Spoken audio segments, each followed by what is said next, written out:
Ob prvi prijavi v NFX z lastnim uporabniškim računom te pričaka urejevalnik profila. Natančno in izčrpno izpolnjen profil ti omogoča, da te delodajalci lažje najdejo na portalu, kolikor jim omogočiš vidnost svojega profila. V urejevalnik profila je že vnesen tvoj e-naslov ter ime in priimek, sedaj pa lahko dodatno v zavihku profil vneseš še spol in naložiš svojo sliko.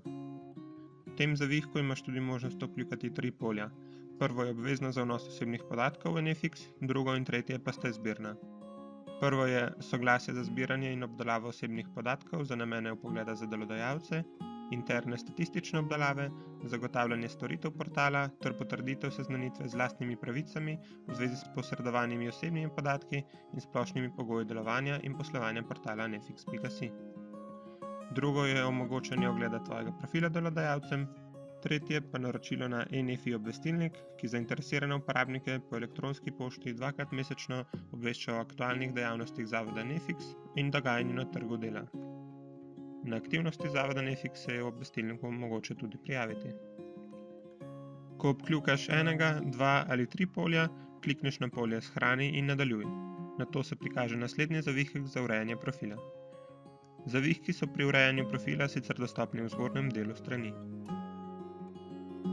Če ne želiš avtomatično na naslednji zavihek, klikni na gumb Shrani in poljubno nadaljuj. V zavihku Osebni podatki lahko vneseš svoj rojstni datum, rojstni kraj, državljanstvo, naslov stalnega prebivališča, naslov začasnega prebivališča, številko svojega mobilnega telefona, spletno stran in davčno številko. V zavihku Izobrazba lahko prikažeš vse svoje formalno izobraževanje. S klikom na gumb Dodaj izobrazbo se prikažejo vnosna polja. Ko označiš, ali je tvoje izobraževanje že zaključeno ali še v teku, za to predvidena polja vpišeš leto začetka izobraževanja, letnik izobraževanja oziroma v primeru zaključenega izobraževanja leto zaključka, naziv izobraževalne ustanove, izobraževalni program, izobraževalno področje, stopnja dokončanega ali trenutnega izobraževanja, pri tem te v pomoč lahko povezava do pregleda veljavnih stopenj na modri podlagi v zgornjem delu strani in še status udeleženca izobraževanja. V primeru zaključenega izobraževanja pa pridobljeni naziv. Ko zaključiš z vpisom vseh podatkov o določenem izobraževanju, lahko s klikom na Dodaj izobrazbo vpišeš še preostala formalna izobraževanja. Ko vpišeš podatke za vse svoje trenutne in ali zaključene izobraževalne programe, na dnu strani klikneš gumb Shrani ali Shrani in nadaljuj. Slednji te samodejno popelje na naslednji zavihek. Podatke lahko shraniš tudi zgolj ob koncu urejanja profila, ko zaključiš z izpolnjevanjem vseh zavihkov. V zavihku Jeziki lahko predstaviš svoje jezikovne spretnosti.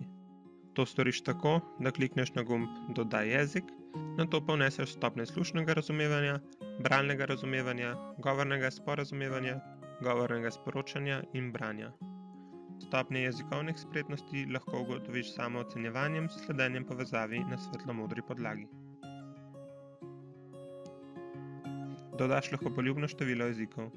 Če katerega od jezikov dodaš pomotoma, ga lahko izbrišeš s klikom na ikono smetnjaka na desni strani vrstnice. Ko končaš z urejanjem, klikni na gumb Shrani. Sledi še zavihek Geslo, kjer si z dvojnim vnosom nastaviš novo geslo svojega uporabniškega računa. Vnesenih podatkov na koncu ne pozabi shraniti.